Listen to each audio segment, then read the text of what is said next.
तो दोस्तों आज तारीख हो चुकी है 29 जून की, साथ ही में दिन है बुधवार का। तो आज दिन भर के मुख्य समाचार और देश दुनिया की ताज़ा खबरें आपका भाई लेकर आ चुका है। तो आइए बिना देर किए चलते हैं सीधे आज की पहली बड़ी खबर की तरफ। नुपुर शर्मा के समर्थन में पोस्ट डालने पे तालिबानी तरीके से गला काटा। इस भयंकर वारदात की वजह से कई जगहों पर लागू कर दी गई है धारा 144। जी हाँ, राजस्थान के उदयपुर में 10 दिन पहले नुपुर शर्मा के समर्थन में सोशल मीडिया पे पोस्ट डालने वाले युवक का तालिबानी तरीके से मर्डर कर दिया गया है। जानकारी के मुताबिक 2 हमलावर दिन दहाड़े दुकान में घुसते ही तलवार से कई वार किए और साथ ही में गला काट दिया। साथ ही आपको बता दें, आरोपियों ने हत्या का पूरा वीडियो भी बनाया। साथ ही वारदात को अंजाम देने के बाद सोशल मीडिया पे पोस्ट डालकर हत्या की जिम्मेदारी भी ली। वीडियो में हत्यारों ने पीएम मोदी तक को धमकी दे डाली। इसी की वजह से एनआईए यानी कि नेशनल इन्वेस्टिगेशन एजेंसी भी हरकत में आ गई। वैसे आप में से अक्सर लोग नुपुर शर्मा के बारे में जानते होंगे। अभी हाल ही में नुपुर शर्मा ने पैगंबर मोहम्मद पर आपत्तिजनक टिप्पणी की थी। हालांकि जब इसका विरोध किया गया तो उन्होंने माफी भी मांगी। साथ ही बीजेपी पार्टी ने भी नुपुर शर्मा को कई सालों के लिए पार्टी से सस्पेंड कर दिया। तो राजस्थान के उदयपुर में जिस व्यक्ति की बेरहमी से हत्या की गई है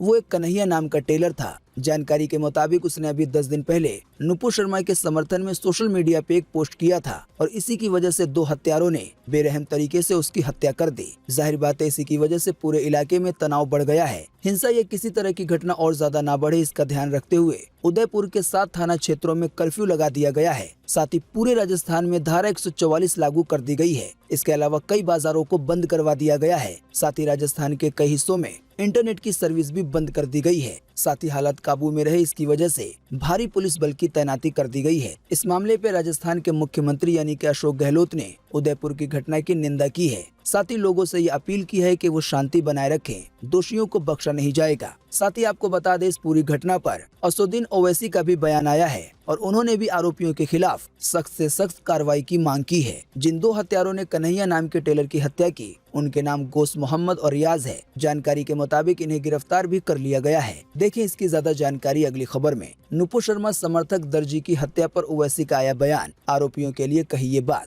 जी हाँ, राजस्थान के उदयपुर में नुपुर शर्मा का समर्थन करने वाले दर्जी कन्हैया की, जैसा कि हमने आपको बताया, बेरहमी से हत्या कर दी गई है। इसी बीच उदयपुर की इस भयंकर घटना पर असदुद्दीन ओवैसी का रिएक्शन सामने आया है। जानकारी के मुताबिक ओवैसी ने दर्जी की हत्या की निंदा की है और साथ ही कहा है कि किसी को भी कानून अपने हाथों में लेने का अधिकार नहीं है। साथ ही उन्होंने कहा है कि ऐसी हत्या को कोई डिफेंड नहीं कर सकता। एक दूसरे ट्वीट में ओवैसी ने लिखा है कि हमारी सरकार से मांग है कि वो मुजरिमों के खिलाफ सख्त से सख्त एक्शन ले। आइए चले अगली खबर की तरफ। जीएसटी परिषद ने कुछ सामानों पर टैक्स छूट समाप्त करने के प्रस्ताव को दी मंजूरी। आइए बताएं ज्यादा जानकारी। जी हाँ, केंद्रीय वित्त मंत्री निर्मला सीतारमण की अध्यक्षता और राज्य के वित्त मंत्रियों वाले जीएसटी परिषद की 47वीं बैठक में बीते मंगलवार को कई महत्वपूर्ण फैसले लिए गए। ताज़ा जानकारी के मुताबिक जीएसटी काउंसिल की इस बैठक में बीते रोज मंगलवार को कुछ सामानों और सेवाओं पर टैक्स की दरों में बदलाव को मंजूरी दी है। हालांकि किन किन सामानों पे जीएसटी दरों को बढ़ाया या घटाया गया है, इसकी जानकारी अभी नहीं दी गई है। असल में बात यह है कि जीएसटी काउंसिल की बैठक आज बुधवार को भी चलेगी,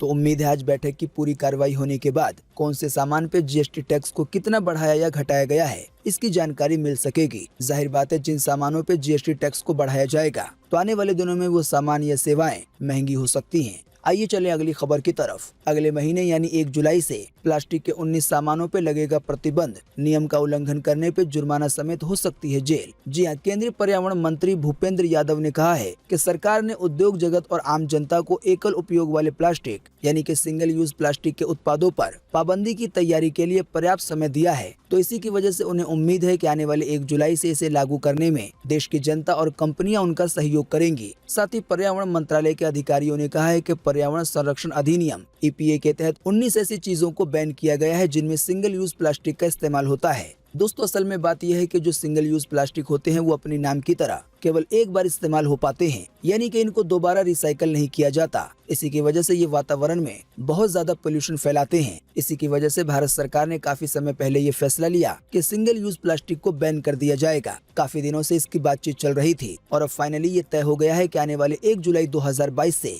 लगभग 19 ऐसे उत्पादों को बैन कर दिया जाएगा जिनमें सिंगल यूज प्लास्टिक का इस्तेमाल होता है। वैसे आप नहीं जानते हैं तो आपको बता दें, जो 10 वाली फ्रूटी आती है और उसकी जो स्ट्रॉ यानी कि पाइप होता है वो भी सिंगल यूज प्लास्टिक से बना होता है। इसके अलावा भी रोजाना इस्तेमाल की जाने वाली कई चीजों में सिंगल यूज प्लास्टिक का इस्तेमाल किया जाता है। तो अब उन सभी उत्पादों पे प्रतिबंध लग जाएगा, यानी कि उस सामान की बिक्री पे तो प्रतिबंध नहीं लगाया जाएगा, लेकिन उसके साथ जो सिंगल यूज प्लास्टिक का इस्तेमाल होता है उसे प्रतिबंध कर दिया जाएगा। जैसे कि फ्रूटी तो बिकती रहेगी, लेकिन उसके साथ जो प्लास्टिक की पाइप यानी कि स्ट्रॉ आती है उस पे प्रतिबंध लग जाएगा। हाँ, लेकिन ऐसी सिचुएशन में कंपनी ये कर सकती है कि पाइप को बनाने के लिए सिंगल यूज प्लास्टिक के बजाय थोड़े अच्छे प्लास्टिक का इस्तेमाल करे, या फिर पाइप को बनाने के लिए कोई और तरीका ढूंढे। आइए चले अगली खबर की तरफ। जिस जिले का आधार कार्ड होगा अब वहीं से बनेगा ड्राइविंग लाइसेंस, नहीं काटने होंगे आरटीओ ऑफिस के चक्कर। जी हाँ, उत्तर प्रदेश में अब लर्निंग ड्राइविंग लाइसेंस वही बनेगा जिस जिले से आधार कार्ड बना होगा। आसान सी भाषा में कहें तो अस्थायी पता वाले जिले से लर्निंग या डीएल नहीं बनवा सकेंगे। हालांकि लर्निंग को लेकर अभी भी अच्छी बात यह है कि आवेदक को इसके लिए परिवहन कार्यालय नहीं जाना होगा, यानी कि आपको लर्निंग लाइसेंस लेने के लिए आरटीओ ऑफिस नहीं जाना होगा। लर्निंग लाइसेंस और पक्के लाइसेंस के लिए आप घर बैठे ही ऑनलाइन फॉर्म भर सकते हैं। कंप्यूटर वाला टेस्ट देने के बाद लर्निंग लाइसेंस तो आपको घर बैठे ही मिल जाएगा, लेकिन जो पक्का वाला लाइसेंस होगा उसके लिए आपको आरटीओ जाना होगा, क्योंकि वहाँ पे आपकी बायोमेट्रिक होगी। साथ ही में आपको गाड़ी चलाने का भी टेस्ट देना पड़ेगा। ज्यादा कंफ्यूज न करते हुए आपको बता दें कि फिलहाल की ताज़ा जानकारी ये है, जिस जिले से आपका आधार कार्ड बना होगा तो अब उसी जिले से लर्निंग लाइसेंस और पक्का वाला लाइसेंस भी बनेगा। दोस्तों, अगली खबर के बारे में बताने से पहले आपसे एक छोटी सी रिक्वेस्ट है कि इस वीडियो को लाइक कर दें और शेयर कर दें, क्योंकि आपका लाइक और शेयर करना ही होता है हमारी मेहनत का फल। साथ ही जो लोग हमारे इस वीडियो को देख रहे हैं उनसे एक और रिक्वेस्ट है कि अगर अभी तक आपने हमारे इस चैनल सब कुछ सीखो जानो को सब्सक्राइब नहीं किया है तो सब्सक्राइब करके बेल के आइकन को दबाएं, अगर आप जानना चाहते हैं दिन भर के मुख्य समाचार रोजाना और साथ ही में सरकारी खबरें। आइए चले अगली खबर की तरफ। 30 साल के आकाश अंबानी को मिली जियो की कमान। 65 साल के हो चुके मुकेश अंबानी ने डायरेक्टर के पद से दिया इस्तीफा। जी हां, दुनिया के सबसे अमीर बिजनेसमैनों में से एक मुकेश अंबानी अपने साम्राज्य और अपनी दौलत को अगली पीढ़ी को सौंपने के प्लान पे काम कर रहे हैं। मुकेश अंबानी चाहते हैं कि पिता धीरू भाई अंबानी के निधन के बाद भाई अनिल अंबानी से हिस्सेदारी के बंटवारे को लेकर जो विवाद हुआ था उनके साथ, वैसा उनके बच्चों के बीच में ना हो। ऐसे में अभी हाल ही में बीते सोमवार को मुकेश अंबानी ने जियो इन्फोकॉम लिमिटेड के डायरेक्टर पद से इस्तीफा दे दिया और अब रिलायंस जियो के नए चेयरमैन नए डायरेक्टर बन गए हैं आकाश अंबानी। इससे पहले आकाश अंबानी कंपनी में नॉन एग्जीक्यूटिव डायरेक्टर के पद पे कार्यरत थे। आइए चले अगली खबर की तरफ। एक कार में 6 एयरबैग लगाने पे मारुति कंपनी का आया जवाब। कंपनी के चेयरमैन ने कहा कि अगर ऐसा हुआ तो कंपनी ऑल्टो और वैगनर जैसी छोटी कारें बनाना बंद करने से हिचकेगी नहीं। आइए बताएं ज्यादा जानकारी। जी हां, सरकारी डेटा के मुताबिक हर साल देश में करीब 5 लाख सड़क हादसों में 1.5 लाख लोगों की मौत हो जाती है। तो इसे ही देखते हुए केंद्रीय मंत्री नितिन गडकरी ने एक कार में 6 एयरबैग को अनिवार्य करने का ऐलान किया था ताकि पैसेंजर की सेफ्टी हो सके। हालांकि कार कंपनियां सरकार के इस कदम को पॉजिटिव तरीके से नहीं ले रही हैं। देश की सबसे बड़ी कार कंपनी यानी कि मारुति सुजुकी ने एक बार फिर से इस बात को दोहराया है कि अगर 6 एयरबैग अनिवार्य किए गए तो वो छोटी कारें बनाना बंद कर देगी। जाहिर बात है, इसकी वजह से जो लोग थोड़े बहुत अमीर हैं तो वो भी कार नहीं खरीद पाएंगे, क्योंकि छोटी कारें बंद होने के बाद बड़ी कारें महंगे दामों से ही शुरू होंगी। आइए चले अगली खबर की तरफ। बीते रोज मंगलवार को पीएम मोदी ने किया यूएई का दौरा। प्रधानमंत्री मोदी जब यूएई पहुंचे तो प्रोटोकॉल तोड़कर यूएई के राष्ट्रपति जायद खुद रिसीव करने पहुंचे। देर शाम बीते ही रोज पीएम मोदी हो गए भारत के लिए रवाना। जी हां, प्रधानमंत्री नरेंद्र मोदी ने G7 में हिस्सा लेने के बाद अभी हाल ही में बीते मंगलवार को एक दिन के दौरे पर संयुक्त अरब अमीरात यानी कि यूएई पहुंचे। पीएम मोदी को रिसीव करने के लिए यूएई के राष्ट्रपति शेख मोहम्मद बिन जायद अल नहयान प्रोटोकॉल तोड़कर खुद एयरपोर्ट पे पहुंचे। राष्ट्रपति जायद ने गले मिलकर पीएम मोदी का स्वागत किया। एक दिन की मुलाकात और चर्चा करने के बाद प्रधानमंत्री मोदी देर शाम करीब 7:30 बजे बीते मंगलवार को ही भारत के लिए रवाना हो गए। आइए चले अगली खबर की तरफ। जावेद अख्तर का मानहानि वाला केस कंगना रनौत को पड़ सकता है भारी। कंगना 4 जुलाई को मुंबई कोर्ट में पेश होंगी। अगर नहीं पहुंची तो उनके खिलाफ गैर जमानती वारंट हो सकता है जारी, यानी गिरफ्तारी हो सकती है। जी हां, एक्ट्रेस कंगना रनौत को जावेद अख्तर के डिफेमेशन केस में आने वाले 4 जुलाई को मुंबई की कोर्ट में पेश होना है। कोर्ट की तरफ से इसका आदेश जारी किया गया है। जानकारी के मुताबिक इससे पहले कई बार सुनवाई के दौरान कंगना कोर्ट में पेशी के लिए नहीं पहुंची हैं, जिसके बाद जावेद अख्तर के वकील जय भारद्वाज ने कोर्ट से कहा है कि कंगना कई बार पेश नहीं हुई हैं, इसलिए उनके खिलाफ गैर जमानती वारंट जारी किया जाए। वैसे आप नहीं जानते हैं तो आपको बता दें, ये पूरा मामला है आपत्तिजनक टिप्पणी को लेकर। असल में कंगना रनौत ने साल 2020 में जावेद अख्तर के खिलाफ एक विवादित स्टेटमेंट दे दिया था, यानी कि आपत्तिजनक बात कही थी। फिर जब इस आपत्तिजनक बात का पता जावेद अख्तर को चला तो उन्होंने कंगना पर मानहानि का केस कर दिया और ये केस साल 2020 से अभी भी चल रहा है। लेकिन अब कंगना की मुश्किलें बढ़ सकती हैं। आइए चले अगली खबर की तरफ। जल्दी बनेगा नो एंट्री मूवी का पार्ट 2। सलमान खान भी होंगे इसका हिस्सा, अनिल कपूर ने खुद किया है कंफर्म। जी हां, बॉलीवुड एक्टर अनिल कपूर ने हाल ही में एक इंटरव्यू के दौरान खुलासा किया है कि फिल्म नो एंट्री का सीक्वल बनने जा रहा है, यानी कि नो एंट्री मूवी का एक अगला पार्ट आएगा। साथ ही उन्होंने ये भी जानकारी दी है कि सलमान खान भी इस फिल्म में नजर आएंगे। साथ ही बताया गया है कि इस फिल्म की शूटिंग अगले साल की शुरुआत यानी कि जनवरी के महीने से ही हो सकती है। बताया गया है फिल्म को अनीस बज़मी डायरेक्ट करेंगे। साथ ही मूवी को प्रोड्यूस करने में जी स्टूडियो और बोनी कपूर समेत एक और कंपनी होगी। दोस्तों, अगली खबर के बारे में बताने से पहले आपके लिए एक बड़ा सर्वे और एक बड़ा सवाल। अगर आप इसमें हिस्सा लेंगे और इसका जवाब देंगे तो इससे काफी कुछ पता चलेगा। दोस्तों, जैसा कि हम पिछले कई दिनों से देख रहे हैं, धर्म को लेकर कई तरह के भयंकर हिंसा देखने को मिल रहे हैं। तो दोस्तों, इसी के बीच आपको इसी वीडियो के नीचे कमेंट बॉक्स में कमेंट करके बताना है कि जो भी लोग हिंसा करते हैं, खास करके धर्म वगैरह के नाम पर, तो आपकी पर्सनल राय के हिसाब से सरकार को उन्हें क्या सजा देनी चाहिए, इस पर आपका क्या कहना है। वीडियो को पूरा देखने के बाद आप अपनी बात इसी वीडियो के नीचे कमेंट बॉक्स में जरूर लिखें। आपके दिए हुए जवाब से काफी कुछ पता चलता है। आइए चलें अगली खबर की तरफ। एक रिसर्च में वैज्ञानिकों ने किया बड़ा दावा। कहा, वजन घटाने के लिए दवाइयों की जरूरत नहीं, सभी के लिए आवश्यक है वैज्ञानिकों की ये सलाह। जी हाँ, वजन बढ़ना मौजूदा समय के लोगों के लिए सबसे बड़ी स्वास्थ्य समस्याओं में से एक है। दुनियावी स्तर पे तेजी से वजन बढ़ने की समस्या देखी जा रही है। सेहत के लिहाज से भी अध्ययनों में इसे काफी गंभीर बताया जाता है, यानी कि वजन बढ़ने को, मोटापेपन को। सामान्य तौर पे अक्सर बार ये देखा जाता है कि कई सारे लोग वजन को कम करने के लिए कई तरह की दवाइयों का सेवन करते हैं, पर हालिया की शोध यानी कि रिसर्च में वैज्ञानिकों ने बताया है कि असल में मोटापे या अधिक वजन की समस्या को कम करने के लिए आप किसी तरह की एंटी ओबेसिटी मेडिसिन यानी कि वजन कम करने वाली दवाइयों की जरूरत नहीं होती है। पर अभी की हालिया शोध यानी कि रिसर्च में वैज्ञानिकों ने बताया है कि असल में मोटापे या अधिक वजन की समस्या को कम करने के लिए आपके किसी तरह की एंटी ओबेसिटी मेडिसिन यानी कि वजन कम करने वाली दवाइयों की जरूरत नहीं होती है। वैज्ञानिकों के मुताबिक इसके लिए लाइफस्टाइल को ठीक करना सबसे ज्यादा आवश्यक है, यानी कि अगर कोई अपने खान पान को सही कर लेता है तो उसका मोटापा कम होने के काफी चांस हैं। लेकिन अगर कोई खान पान में सुधार नहीं करता है तो किसी तरह की कोई दवाई सही से काम नहीं करेगी। आइए चलें अगली खबर की तरफ। नया लेबर कोड लागू हुआ तो हफ्ते में 3 दिन छुट्टी समेत दिखेंगे 6 बड़े बदलाव और ये लागू होंगे सीधे नौकरी करने वालों पर। जी हाँ, देश के श्रम कानूनों में सरकार बदलाव करने जा रही है। खबरों के मुताबिक मोदी सरकार 1 जुलाई से नौकरी करने वालों के लिए नया लेबर कोड लागू कर सकती है। हालांकि इसके बारे में सरकार की ओर से कोई आधिकारिक जानकारी नहीं है, यानी कि नया लेबर कोड तो बनाया गया है पर यह आधिकारिक जानकारी नहीं है कि इसे 1 जुलाई से ही लागू किया जाएगा। लेकिन यहाँ वहाँ से उड़ती हुई खबरें आ रही हैं कि आने वाले 1 जुलाई से इसे लागू किया जा सकता है। अमरउजाला.com की तरफ से ये जानकारी साझा की गई है और बताया गया है कि अगर सरकार नया लेबर कोड लागू करती है तो देश के अंदर नौकरी करने वालों पर 6 बड़े बदलाव देखने को मिलेंगे। पहला बड़ा बदलाव तो लोगों को फायदा देगा, क्योंकि रिटायरमेंट के बाद मोटी रकम मिलेगी। असल में अगर 1 जुलाई से नया लेबर कोड लागू हो जाता है तो इसके बाद काम करने वालों के पीएफ और ग्रेजुएटी में ज्यादा राशि जमा होगी, लेकिन जो आपकी इन हैंड सैलरी है यानी कि जो तनख्वाह हाथों में मिलती है वो कम हो जाएगी, लेकिन पीएफ में ज्यादा पैसा जाने लगेगा। तो आपको हर महीने जो सैलरी हाथ में मिलती है वो कम मिलेगी, लेकिन आपके पीएफ खाते में पैसा ज्यादा जमा होगा। इसी की वजह से रिटायरमेंट के समय आपको काफी मोटी रकम मिल सकेगी। दूसरा बड़ा बदलाव होगा छुट्टियों को लेकर। कंपनियों को साप्ताहिक छुट्टियों को बढ़ाकर 2 से 3 दिन करना पड़ेगा जैसे ही ये नया लेबर कोड लागू होगा। दरअसल नए लेबर कोड में सप्ताह में अधिकतम 48 घंटे ही काम करवाया जा सकता है, यानी कि नया लेबर कोड लागू होने का ये मतलब होगा कि कंपनियों के पास इतना ही अधिकार है कि वो 1 हफ्ते में काम करने वाले से केवल 48 घंटे काम करा सकती हैं। हाँ, लेकिन तीसरे बदलाव के तहत ये बात ध्यान रखें कि अगर हफ्ते में 3 दिन की छुट्टी दी जाएगी तो फिर हफ्ते के 4 दिन रोजाना 12 घंटे काम करना होगा, क्योंकि 4 दिन 12 घंटे काम करेंगे तभी 48 घंटे पूरे होंगे।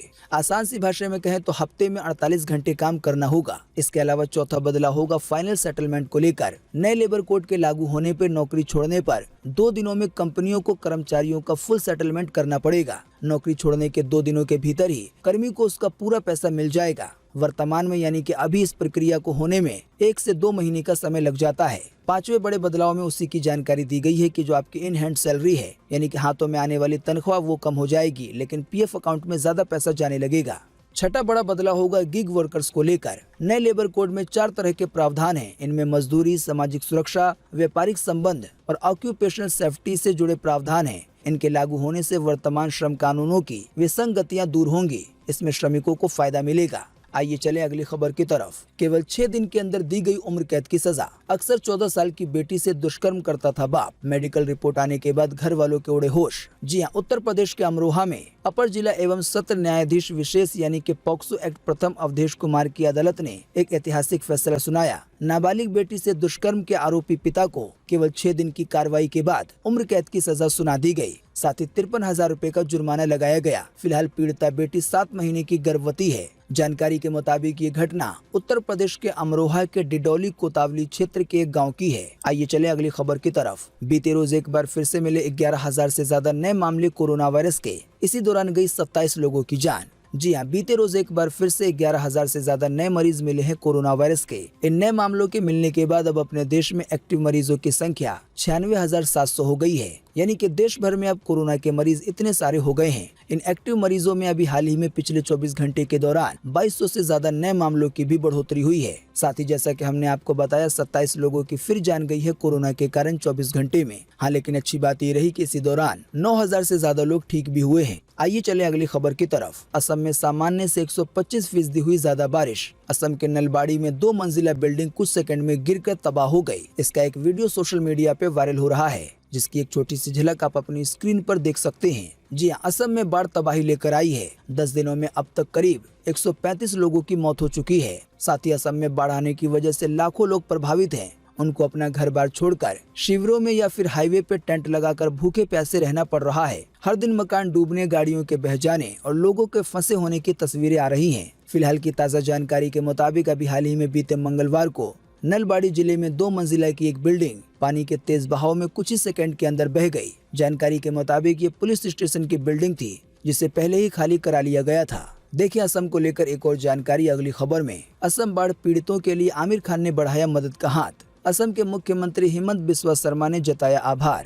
जी हां, असम इन दिनों भयंकर बाढ़ की चपेट में है। जैसा कि अभी हमने आपको बताया, वहां के हालात काफी ज्यादा खराब हो चुके हैं। बताया गया है लगभग 20 लाख से ज्यादा लोग विनाशकारी बाढ़ की वजह से प्रभावित हो चुके हैं। तो ऐसे में असम के सीएम रिलीफ फंड के लिए बॉलीवुड के मिस्टर परफेक्ट आमिर खान ने मदद का हाथ बढ़ाया है। आमिर खान के अलावा भी कई लोग मदद कर रहे हैं। ताज़ा जानकारी के मुताबिक असम के मुख्यमंत्री बिस्वा शर्मा ने अपने ट्विटर अकाउंट पे पोस्ट किया है। इसी में मुख्यमंत्री ने लिखा है कि बॉलीवुड अभिनेता आमिर खान ने सीएम रिलीफ फंड में 25 लाख रुपए का उदार योगदान दिया है, यानी कि बाढ़ पीड़ितों के लिए। आइए आपको अगली खबर में लगे हाथों बताते हैं मौसम का ताज़ा अपडेट देश भर को लेकर। आज 29 जून को पूरे देश में ये रहेगा मौसम का हाल। मौसम विभाग ने जारी किया है मौसम का पूर्वानुमान। जी हाँ, मौसम विभाग के अनुसार अगले 24 घंटे के दौरान यानी कि आज 29 जून को पंजाब में, हरियाणा में, दिल्ली में, पूर्वोत्तर राजस्थान के कुछ हिस्सों में हल्की बारिश के साथ कहीं कहीं पे गरज के साथ बौछारें पड़ सकती हैं। इसके अलावा जम्मू कश्मीर में, हिमाचल प्रदेश में और उत्तर प्रदेश के भी कुछ हिस्सों में हल्की से भी हल्की बारिश होने की संभावना है। हालांकि उत्तर प्रदेश के कई ऐसे हिस्से हैं जहां पर